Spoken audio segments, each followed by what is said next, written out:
என் சொந்தம் ஈரேழு ஜன்மங்கள். உன் வார்த்தை இது போதும் வேண்டாமே சொர்க்கங்கள். தந்தன தந்தன தை மாசம் அது தந்தது தந்தது உன்னத்தான்.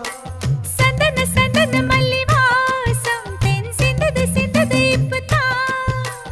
என்னது என்னது இந்த நாணம் மெல்ல கொல்லுது கொல்லுது என்னத்தான்.